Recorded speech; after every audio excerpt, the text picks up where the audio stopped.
बच्चों, आप सभी का हमारे YouTube चैनल आइडियल देव क्लासेस में स्वागत है। बच्चों, आज हम आपके लिए लर्निंग आउटकम आधारित लर्निंग एप सामग्री के अंतर्गत विषय संस्कृत लेके आए हैं, जो कक्षा 8वीं के लिए है। और इस पुस्तक को मध्य प्रदेश राज्य शिक्षा केंद्र भोपाल द्वारा सत्र 2022-23 के लिए बनाया गया है। और इसमें आज हम देखेंगे सीखने के प्रतिफल SKT 707। इसमें दिए गए विषय पर संस्कृत में वाक्य लिखते हैं। देखिए यहाँ पे दिए गए जो विषय, इस पर संस्कृत में वाक्य लिखेंगे। और ये आपकी कक्षा 7 नवम पाठ ग्राम जीवन, मैंने ग्राम से जीवन कैसा होता है उसके बारे में बताया गया है। चलिए देखते हैं बच्चों। आपको यहाँ एक चित्र दिख रहा होगा। इस चित्र में बैल दिख रहा है और एक किसान दिख रहा है। एक व्यक्ति यहाँ पे घास लेते हैं, एक बैलगाड़ी है, ट्रैक्टर है, वृक्ष है, मकान है, गाय है, यानी बहुत से चित्रों में देख रहा हूँ घास दिख रहा है। तो इस चित्र को आप देखिए और इस पर अपने को क्या बनाना है, वाक्य बनाना है। तो देखिए यहाँ क्या कहा है। नंबर 1, एतत् चित्रम ग्रामस्य अस्ति। यह चित्र किसका है? एक ग्राम का है। ग्राम परितः वृक्षाणि सन्ति। ग्राम के चारों ओर क्या हैं? वृक्ष हैं। ग्राम में कृषका सन्ति। ग्राम में कृषक हैं। ते शव कार्याणि कुर्वन्ति। जो स्वयं का कार्य करते हैं। ग्रामे पशवा भवति। ग्राम में पशु हैं। फिर दिया है कृषका कृषि कार्याणि कुर्वन्ति। और कृषक कृषि कार्य करते हैं। ते क्षेत्रे परिश्रम कुर्वन्ति। और उस क्षेत्र में अपना परिश्रम कार्य करते हैं। धेन्वा दुग्ध ददाति। धेन्वा यानी कि गाय हमें दूध देती है। ग्रामस्य वायु शुद्ध होती है, यानी कि गाँव की जो वायु है वो कैसी होती है? गाँव की हवा शुद्ध होती है। ग्रामे बलिवर्दा कृषि कार्य सहायक भवति। यानी गाँव में जो कृषि कार्य में सभी बलिवर्दा यानी बैल सहायता करते हैं। इस प्रकार से ये चित्र के आधार पर हमने 10 वाक्य आपको बना के बताए। इसके बाद नेक्स्ट चित्र है। इस चित्र में देखिए ये पेड़ दिख रहे हैं, मकान दिख रहे हैं, ये सड़क दिख रही है, ये तालाब दिख रहा है और इसमें मछलियाँ भी दिख रही हैं। अब देखिए इसके आधार पर हम वाक्य बनाएंगे। पहला वाक्य क्या होगा? चित्रे एकम प्राकृतिकम दृश्य अस्ति। यानी इस चित्र में हमको एक प्राकृतिक दृश्य दिख रहा है। एक तड़ागः अस्ति, यानी तड़ागः यानी होता है तालाब। एक तालाब है। एक तड़ागे दृश्य मत्स्य सन्ति। और उस तालाब में बहुत सारी मछलियाँ, 3 मछलियाँ हैं। देखिए 1 2 3 मछलियाँ हैं। तड़ागम परितः वृक्षाणि सन्ति। यानी तड़ाग के चारों ओर क्या हैं? वृक्ष हैं। चलिए आगे देखते हैं। तड़ाग समीपे मार्ग अस्ति। यानी कि आप देखते हैं उस तालाब के समीप में क्या है? मार्ग यानी रास्ता है। प्राकृतिक के चित्रणे त्राणी निर्मितानि ग्रहाणि सन्ति। यानी प्राकृतिक चित्र से हमको ये ग्रह, आजू बाजू ग्रह हैं। मत्स्य सुखेन जीवनम अस्ति। और मत्स्य मछलियों से जीवन कैसा हो रहा? सुख हो रहा है। वृक्षेषु फलानि सन्ति। वृक्ष हमें क्या देते हैं? फल देते हैं। वृक्षा असभ्य शुद्ध वायु ददाति। यानी वृक्ष हमें शुद्ध वायु देते हैं। मत्स्य जल बिना न जीवंती। यानी कि मछली जल के बिना जीवित नहीं रह सकती। तो इस प्रकार से आपको ये 2 चित्रों के माध्यम से हमने उसके वाक्य कैसे बने हुए हैं वो बताए। उसके बाद यहाँ दिया है शिक्षक गतिविधि एवं निर्देश। शिक्षक बालकों को वाक्य में कर्ता कर्म क्रिया के परस्पर संबंध को समझाते हुए उपयुक्त वाक्य रचना को समझाएं। फिर कर्ता व क्रिया का संबंध बताएं। जैसे एक वचन कर्ता के साथ एक वचन क्रिया होती है। जैसे यहाँ कर्ता और क्रिया का संबंध बताएंगे। जैसे एक वचन कर्ता है तो क्रिया भी क्या होगी? एक वचन होगी। वाक्य में कर्ता क्रिया कर्म की पहचान करेंगे। जो वाक्य है उसमें कर्ता कौन सा है और कर्म कौन सा है, इसकी पहचान करना सीखेंगे हम। छात्रों को सरल वाक्य रचना के प्रयोग करने के लिए कहेंगे। जैसे हरिय विद्यालयम गच्छति। यहाँ हरि क्या हो गया? कर्ता हो गया। विद्यालयम क्या हो गया? कर्म हो गया। और गच्छति क्या हो गई? क्रिया हो गई। यानी कि हरि विद्यालय जाता है। बालका अध्ययनम कुर्वन्ति। यहाँ पे बालका क्या है? कर्ता है। अध्ययनम क्या हो गया?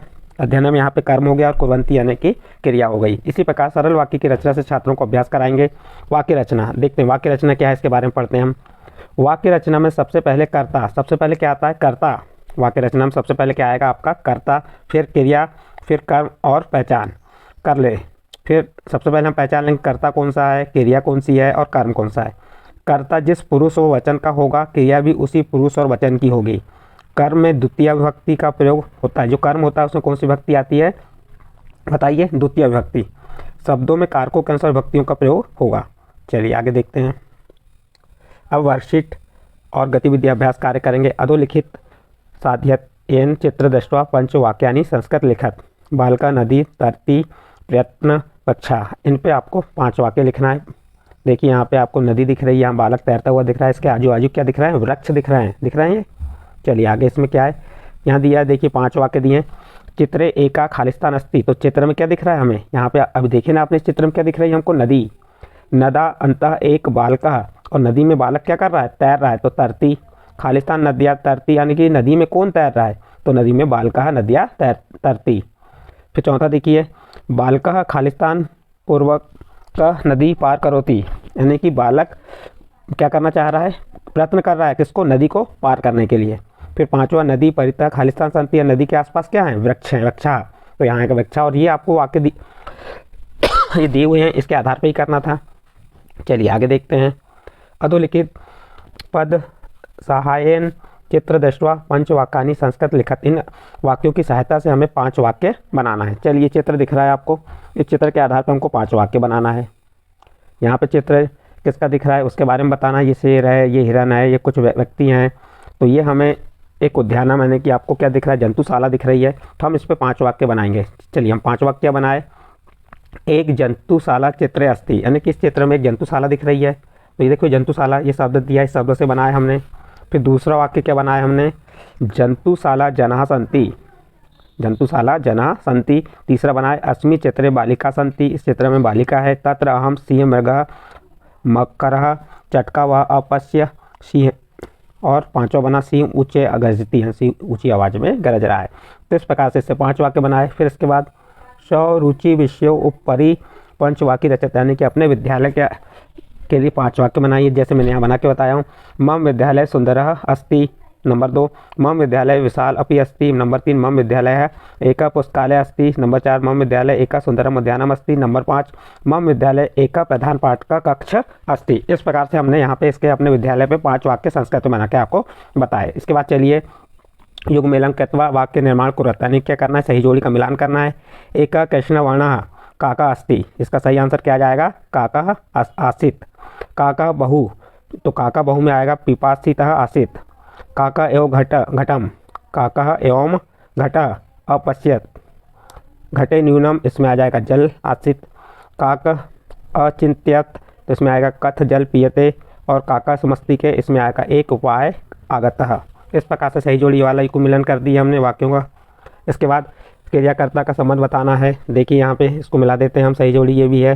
अहम अहम लेख लिख्यामि, वयम श्लोक वदामः, सीता सभागृह नृत्यति, त्वं की लिखसि, स्वः राजपथे धावति, और यम हसत। इस प्रकार से ये इसको युग्मेल करके हमने बता दिए। और इसके बाद अगले है पद्यानः तालिकाः सहायता संस्कृत भाषा शुद्ध वाक्य रचना कुरता, ने कि आपको इन सारणी के आधार पर सहायता से, तालिका की सहायता से शुद्ध वाक्य की रचना करना है। जैसे यहाँ पे दिया है जना ग्रामा नगरा गच्छन्ति, इस प्रकार से जना से बना दिया ये। इस प्रकार से आप यहाँ पे जितने भी वर्ड दिए इनके आधार पे आप अपनी जो स्कूल की कॉपी है उसमें वाक्य शुद्ध वाक्य बना सकते हैं। इस प्रकार से यहाँ पे आपका जो पाठ था 9वां पाठ है ग्राम जीवनम और सीखने के प्रतिफल, यहाँ पे समाप्त होता है। यदि ये आपके समझ आया है तो आप हमारे चैनल आइडियल देव क्लासेस सब्सक्राइब कीजिए, लाइक कीजिए एवं अन्य ग्रुप में शेयर जरूर कीजिए।